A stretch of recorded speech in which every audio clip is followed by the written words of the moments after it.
ঢাকাই এগো চিননের এক নম্বর বৈশিষ্ট্য হলো ঢাকাই এগো ভাষা। ঢাকাই এগো ভাষা শুনবেন যেখানে ওইখানে বুঝবেন ওই ব্যক্তিটা ঢাকাইয়া। আর ঢাকার মধ্যে তো অনেক মানুষ থাকে, পুরো বাংলাদেশে মানুষ থাকে, কিন্তু কয়জন ঢাকাইয়া ভাষায় কথা কয় কোন তো? আসসালামু আলাইকুম আমার কলিজার আপাজান আর ভাইজান, আশা করি সবাই ভালো আছেন। আমিও কিন্তু হেভি ভালো আছি।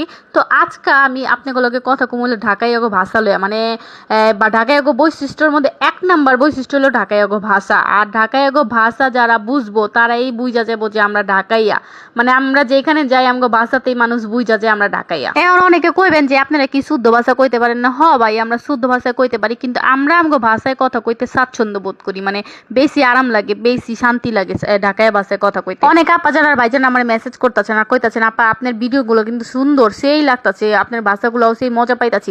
আরে ভাই, মজা পাইবেন না, আমরা যেসব ভাষায় কথা কই সেই সব ভাষায় তো মজা পাওয়ারই কথা।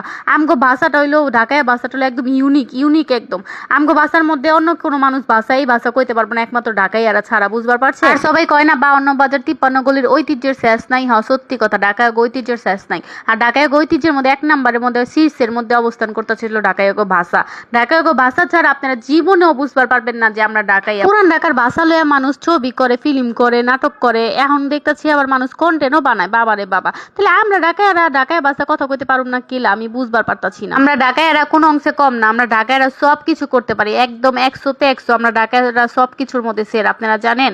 ঢাকাইয়ারা যেটা ধরে না সেটাতে 100-এ 100 একদম সফল হয়ে বেড়ায়। তো আমার যে পুরান ঢাকার ভাই বোনেরা আছেন, পুরান ঢাকার এলাকাবাসীরা আছেন, পুরান ঢাকার বাসিন্দারা আছেন, অবশ্যই আমি আশা করি আপনাদের কাছ থেকে যে অবশ্যই আপনারা এই ঢাকায় আপারে সাপোর্ট করবেন। আর ঢাকায় আপার যে কন্টেন্টগুলো বানায় যাতে আমগো ঐতিহ্যগুলো যাতে সব মানুষের সামনে ছড়ায় এবং পৌঁছায়, অবশ্যই আপনারা আমার সাহায্য করবেন। তো এই তো আজকের মতো এই পর্যন্ত, দেখা হইব ঢাকায় নতুন আরেকটা ব্লগে।